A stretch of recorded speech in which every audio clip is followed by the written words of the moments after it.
Welcome back to the channel. Today we got Winged Hussars, Deadliest Cavalry Force in the history of mankind. And we're going to jump right into it.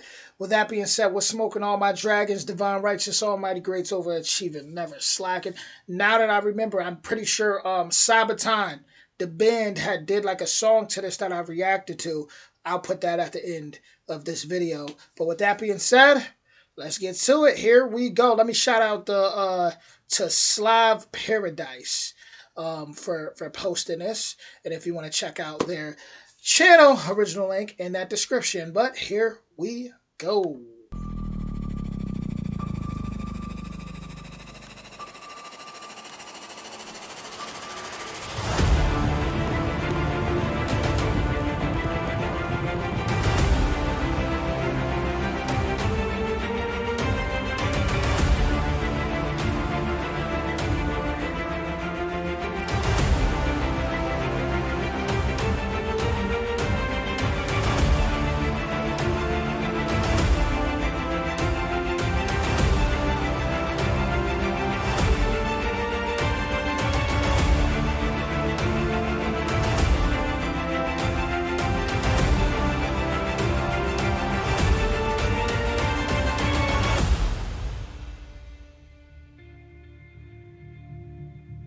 Cavalry throughout the history has been one of the most important factors when it came to winning battles.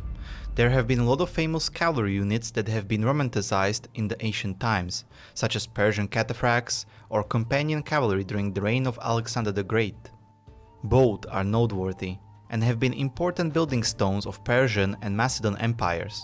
However, not a single cavalry unit had as much of an impact on a country's dominance over their neighbors for centuries as the famed Winged Hussars.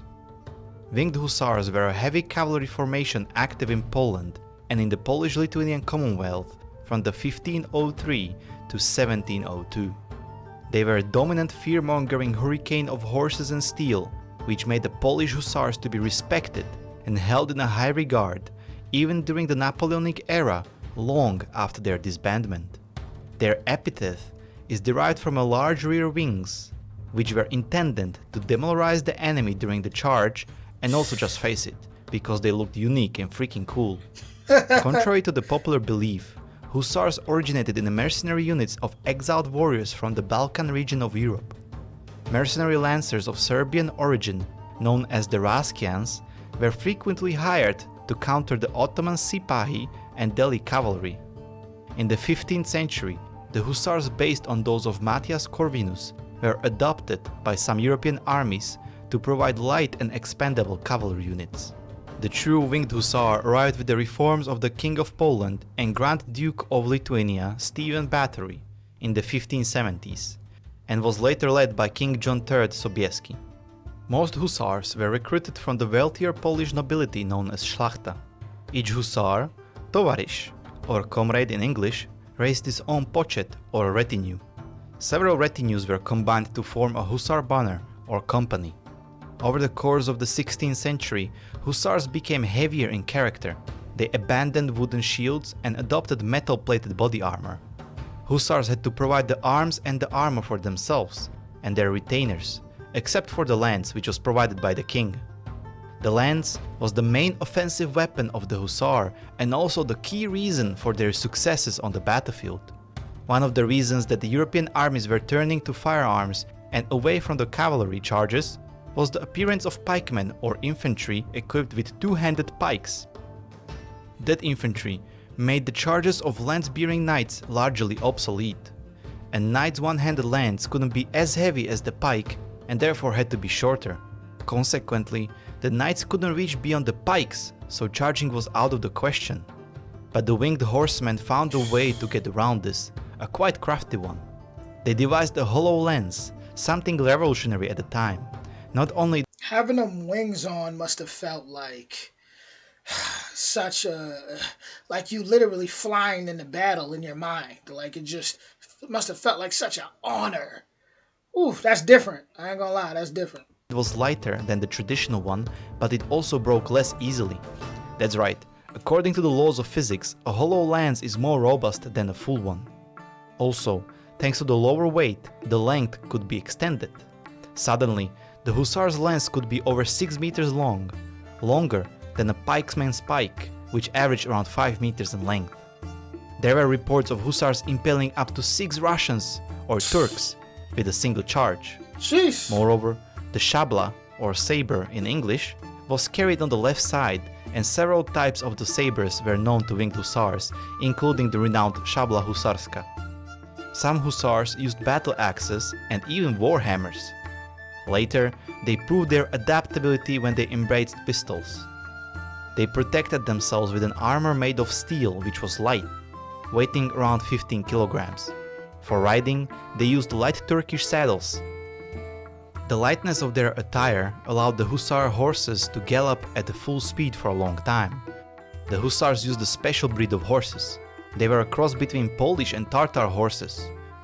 The horses were famous for their endurance, speed, and maneuverability. The purpose of the shock cavalry was to inflict as much physical damage as possible with a single charge. But great military minds of the past realized that the emotional factor is as important as the physical one. That's why winged hussars started polishing their armor so it became more visible and bright. It is also the reason why they wore leopard or bear skins on their shoulders, and most importantly, why they attached eagle wings to themselves, hence getting the name the winged hussars. In an era where it was unlikely that you would ever see a neighboring city, what were you supposed to make of the rapidly approaching heavily armored legion of vengeful, glittering angels?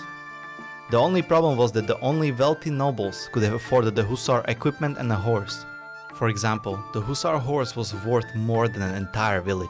Therefore, winged hussars were a very important but also precious unit and hardly expandable. This high entry level meant that there were never more than 10,000 of them at any one time, usually only a few thousand. Besides the famous Battle of Vienna in 1683, the winged hussars won most of the battles they fought.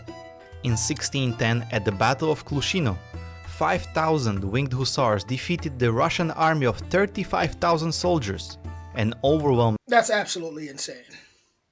That is some 300 Leonidas Spartans activity going on right there. Whoa. Whoa, whoa, whoa. Odds of being outnumbered 5 to 1. Whoa. Later, they what? 5,000. No words. Marched into Moscow, captured it, and held on to it for 2 years.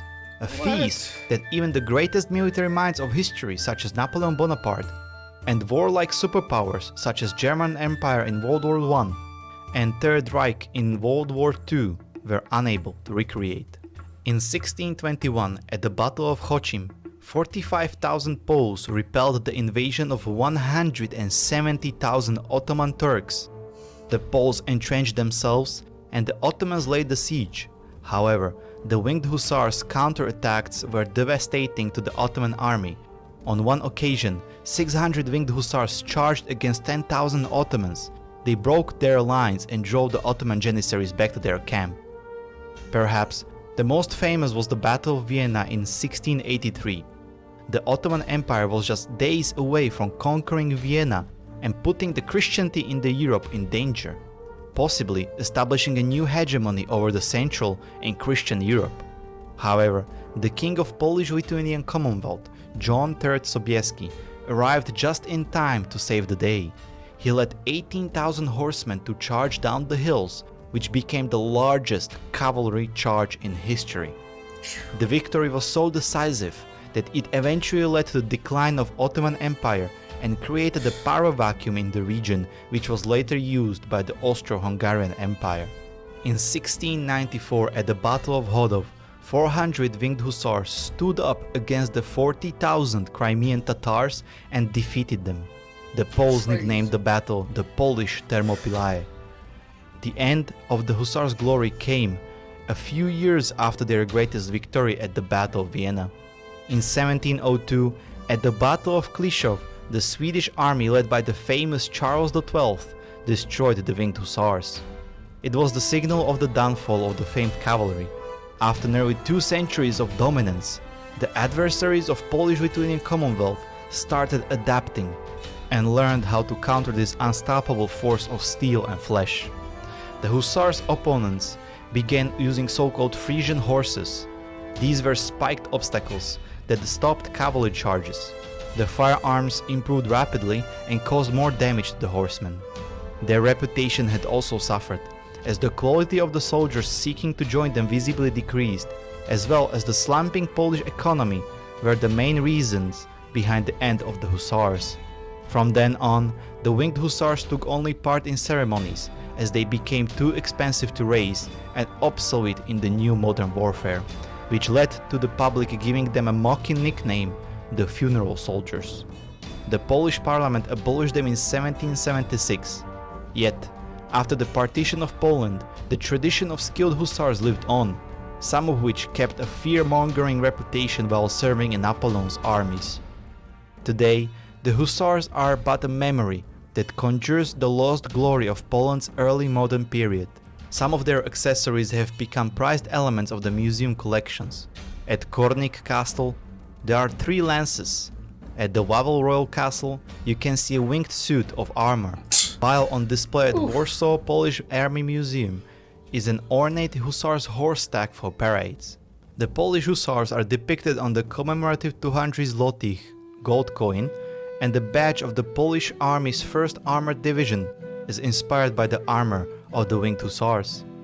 Despite their fall from grace, their unique innovative design and legendary fearsomeness means that their image has continued to last through all sorts of stories for the last 230 odd years since their dissolution.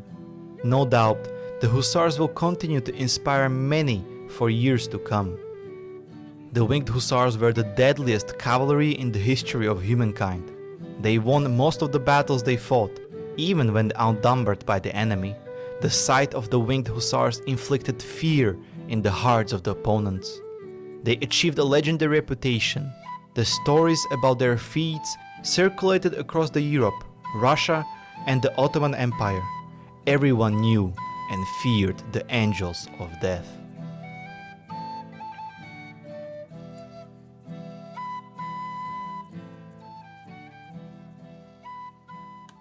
The narrator said that they'd inspire many, for years to come. Listen, they just inspired me right now. It's going down in America right now. Let me go study some of their war tactics. I might know. I might have to use them. Who knows? Man, I ain't gonna lie though. Just incredible. Certain stories are just unbelievable. The Polish are really like that. They really warriors out there. When you hear 5,000 defeated, what was it, 30 plus thousand? What? I don't know. It was just some insane numbers. You're talking about people who, structured and just extremely skillful in warfare to a point where, as the narrator said, when their enemies would see them, it would strike fear. I mean, I could only imagine how it felt, even, just to want to be one of them, and they like to earn your wings, to want to earn them wings and be in that cavalry, for even kids at the time, that must have been like a dream. I want to be one, they must have been heroes. Woo! Different. Whew. With that being said, original link in the description. Shout out to the narrator, did a phenomenal job. This was an amazing video from A to Z. Yeah, I definitely enjoyed that. With that being said, let me know what you think in the comments, and I'll be back with more soon. If you enjoyed this video, definitely don't hesitate to hit that like, that subscribe, that notification for more. Much love, y'all.